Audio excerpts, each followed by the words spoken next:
Hello, Rob here from the Flanagan Homestead. I'm on the backside of my neighbor's paddock. We fenced in my property and his. He asked me to clear his property with my sheep and goats, and I was just coming to check on the animals. I noticed that one of my ewes was probably in heat because both my buck goat, who was about 5 years old, and my ram, who's only 5 months old. I bought a ram. He's 5.5, 6 months old now. I bought him to breed my ewes. Anyway, the buck was doing his snorting and peeing on his face and trying to get the ewe to let him mount her.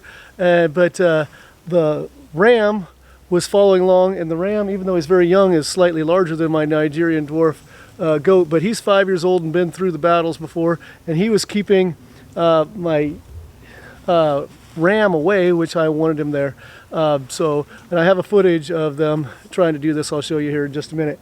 But anyway, I was actually surprised at how non-violent it was, because my buck, when one of my goats goes into heat, if there's another buck around, there's not another buck right now, he will just slam that thing against the barn wall sometimes, and it sounds like a bomb's going off in there, and he's flipping them, other bucks, and getting them out of there. But he was just kind of angling in front of the ram, trying to keep him away. I may have a situation here. My ewe is going into heat. She's in standing heat. She's standing there letting my buck, my goat buck, try to mount her. That's not going to do any good. And my ram, that's really young, much younger than the buck, is just standing here wanting to do the business, but the buck is in the way.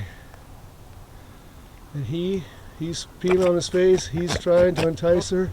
She's standing there, and he's not able to do anything because even though he's a smaller animal, he's more mature.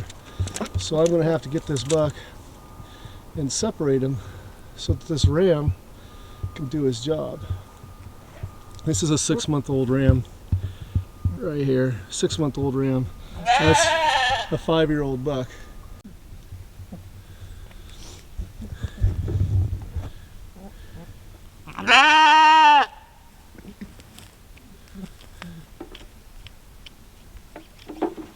So here we have my buck trying to get her to breed. The ram can't do his job because the buck's in the way. The buck's more of the aggressor. I'm going to have to, like I said, get this buck out of here.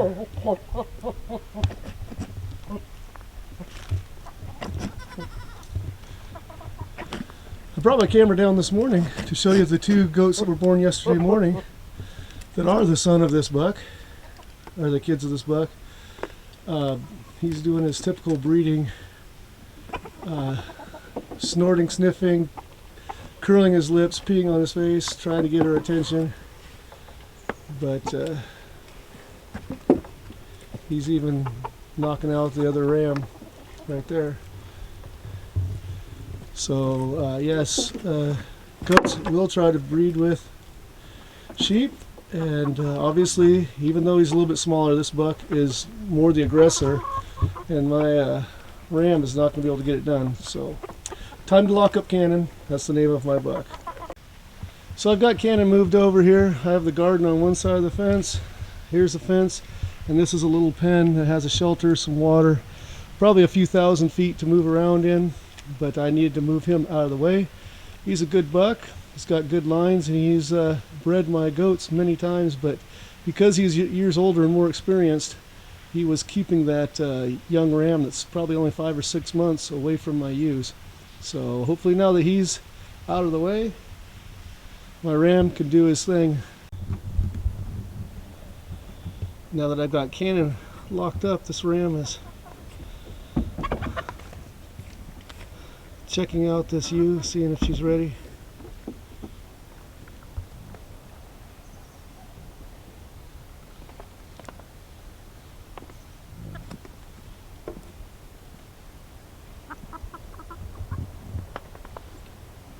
He's a good young ram, but he's young.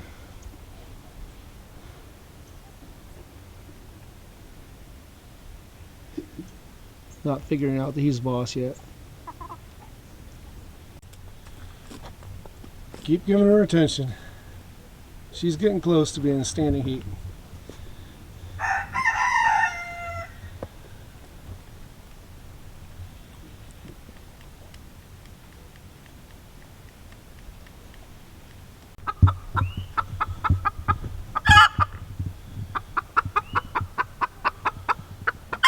He's trying to lift, like he's not sure of himself.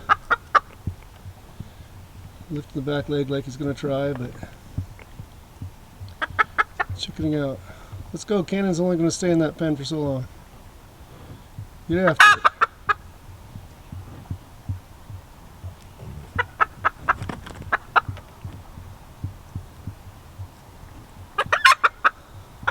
That's what we're waiting for. In case you're wondering, sheep and goats can conceive. Usually their fetus is stillborn and does not survive. If it does survive, it can live for a while, but it is infertile and cannot procreate itself. And yeah, they call them geeps or shoats, you know, using the first and last part of the different names of the animals. But anyway, thanks for joining me on the Flanagan Homestead, where Christmas trees are my business, teaching including horticulture is my job, and outdoor projects are my passion.